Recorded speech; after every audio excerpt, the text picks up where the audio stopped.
insultohon or sakiton, but mentally they cannot do anything sa imo. And if ever verbally insult ka manila, dapat may mga bagay ikaw nga kinanglan panumdumon. Una, if you want to argue, determine if that person is worth it siya bala nga istoryahon or i-argue. Kay if hindi man lang, kung bala mo malang ignorante na, kay hindi mamati, kag the more nga you're trying to make them understand sa imo perspective, nagiging aggressive sila. For example, ginamulay kanila,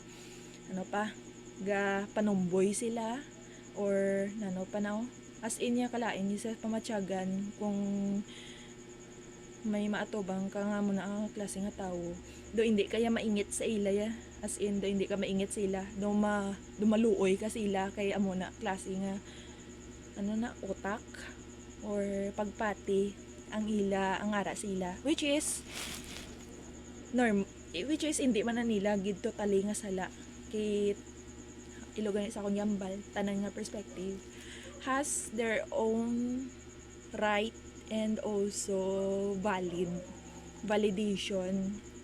Kag hindi ta na maintindihan if hindi kita mismo ang nakaka-experience sa amo na klase nga perspective. And the same thoughts apply man sa aton kaugalingon. Ang iban nga tawo hindi na sila kaintindi sa aton nga kaugalingon nga perspective because hindi sila ang nakaka-experience or nakakaintindi sa kung ano gidya kunaman naging amo na aton nga gusto patihan. That's why always choose kung worth it i-argue or gaan sang explanation ang isa ka tawo nga imo nga naga-contradict sa aton, or kung hindi man mas manami na lang ipaokyan or palagyo or ma-walk out na lang gidya. But kung for example they will be physically aggressive bala wherein habuyan kadabi sang isa ka bagay o gusto ka dapalon, then bato ka basta siguraduhon mo lang sila mismo ang gauna, never kagidya maguna sa isa ka bagay. For example, sa ilabi na gid sa isa ka away, as long as wala ka ginaunahan, miski gano ka naingit, kontrolon ta dapat aton ko galingon. Pero once nga unahan na kita, na tapuson ta dapat kung ano ilagay umpisahan. And that's the belief that I want to for sure. Kay hindi sa tanan nga bagay kinanglan ta maging mapinasensyahon sa iban nga tawo, kay ang iban nga tawo is not worth it for that kind of patient. And sometimes being dominant or physically gid bala ng ngipin sa ngipin bala nga ginatawag na dira na nila ma-realize. But yeah, ang isa pagit sa pinakanami, if you're not living with the other people expectation, is you're not scared to live with your truth. As in, you're not pressured enough kag if ever nga maging against sila sa imo, diktahon kanila, you're not totally affected gid sa ila ginawakal. Kay balano man ya kung ano ya imo gusto ya, kag ilan na naya kabuhi kung amugin na ila perspective or patihan. Kag ang isa pagit sa kon natun-an is do not try to control people. You can convince them, ilabi na gid kung ang ila dabi ginahimo is may bad effects bala or do nakakasira sila kabuhi, then you can convince them, but never ever try to control or fix them.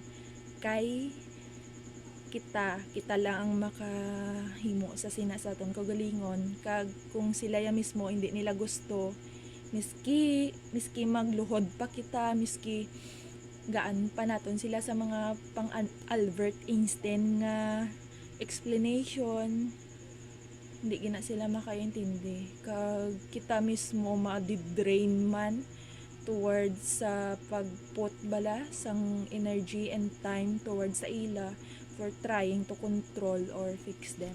Kag muna, that's why don't try to control or fix people, pero try to convince them. And if ever makita mo nga gusto man nila, buligan nila ko galingon but hindi nila kaya or wala sila kabalo, then dira ka na mas step up wherein do everything that you can to help them. Amo na nga perspective. I'm still young and I have a lot of things to learn man sa akong kabuhi, but I'm glad nga miski bata pa ko, miski teenager pa ko, is may na-realize man ko nga mga bagay-bagay bala sa kabuhi, kag nakabulig mo na sa akon nga miski pa paano is hindi magubra sang reckless bala nga mga desisyon nga ginadrive ka lang bangod sa imo nga curiosity or curiosity. Kag thankful gid ko sa amo na klase nga kaalam nga not academically nga genius or but kaalam towards sa realization na wala. Kag amo pag ang isa sa mga bagay nga nakabulig sa akon kay hasta subong is wala man ko gyapon naga in relationship bala or nakatilaw miga kay from the early age I understand the concept sang amo na ang makipagrelasyon sa iban, kag thankfully is why ko gina-engage akon ko galingon sa siya. Kag amo wala, kag isa pa paano man ko ka-engage kay way man may nagapakita ang interest akon or wala lang gid ko labot. Pero amo na, thankfully siguro I don't know la kung magiging future sa college kay way man ko nga daan kabalo, pero I want to enjoy my yacht. Swerte gid na kon, yan na ko lang na-realize. Swerte na kon. Kaya akong problemahon lang yan mag-eskwelahan lang. May naghahatag na kwarta, may naghahatag na balon, may nagapa-eskwela. Grabe nga privilege. Ako, abi ko sadto, normal lang na or normal lang na iya sa isa ka ginikanan nga pa-eskwelahon ng ila bata. Kay ila na yung responsibilidad.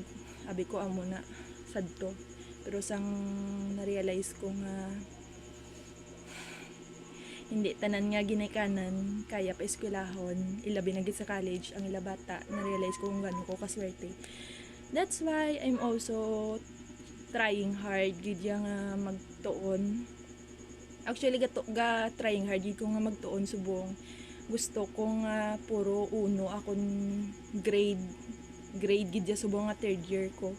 Kay even though wala na ko pag-asa nga magka Latin honors or cum laude, kay amo na sang first year may isa ako kados, which is amo na, but I will try my best nga subong nga third year is flat 1 gid akong grade, gid akong goal gid ya gani.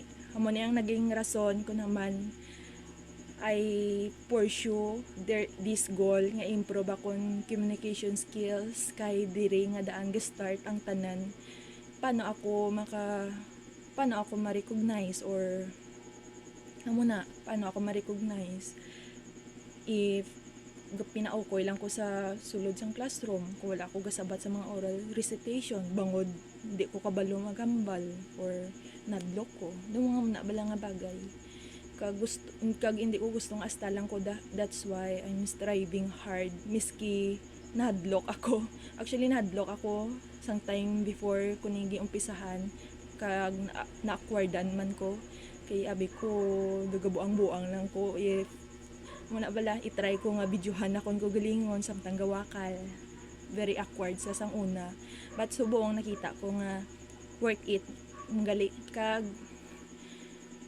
sa akon-akon man lang nagaling nga mga ano kaya na mga negatibo bala nga hambalon. Tuod gin man nila ginahambal, hindi mo mabala ng isa ka bagay kung hindi mo pag-umpisahan. Kag miski gaano kakomplikado ang isa ka bagay, nagiging maupos ina kung ginaumpisahan mo gid ya. Hindi mo need maging prepared, hindi mo need maging perfect, hindi mo need maging knowledgeable. As long as nag-uumpisa ka, you can figure out things along the way. For example, na ng dabi, dumduman ko sadto kung wala gali ko, kung naguya-huya lang gali ko magbaligya turon sa high school. Hindi ko gid ma-learn kung paano gali sa feeling ng magbenta or magkita. Dumang mo na balang bagay. Ning ano gina, always explore things nga do komplikado or mabudlay sa una or mabudlay tulokon, pero as long as balaan mo yung mo kagalingon nga kaya mo man, then why not. Pero that's all. I'm happy I'm not living with the other people expectation. I'm living with my truth, miski hindi siya tama para sa iban or do ano siya para sa iban. As long as wala ko ga-lockdown or ga-kontra sa ilang mga pagpati or perspective, na I will mind my own business kag hindi ko dapat paghilabtan ang kabuhi isang iban. As long as wala ko nila hilabtan, hindi ko man sila dapat paghilabtan. And that's all for today. Buwas is the biggest day kay pang 30 day gidya. So obviously I will recap my improvements. I will track my improvements throughout the days nga nag-start ako. Kay 30 days nga daan, meaning 1 month ina sa kung ikumpara sa mga date. Yani 1 month, grabe nga progress, 1 month. Nag-start ako sa July, tapos buong August. Grabe nga progress. Hindi ko kapati nga nakaabot ko sini. Abi ko hasta lang ko 2 weeks mauntat na ko, but then I'm almost a month. Kaya that's all for today. Continue to be consistent sa pag-video, and regardless of your feelings, please prioritize these goals. Regardless of situation, feelings, or other current problems, pressure, stress, ngayon mo nababatyogan, always prioritize these goals and also stick sa imo plan nga time kung sa diin mabidyo ikaw. Kay dapat sanayon mo nimo kagalingon nga kung ano imoging promesa nga time, dapat amog na imo sundon. Continue to be more consistent. You see the glimpse of the result and you know it's gonna be worth it. And always finish what you start. That's all. Thank you.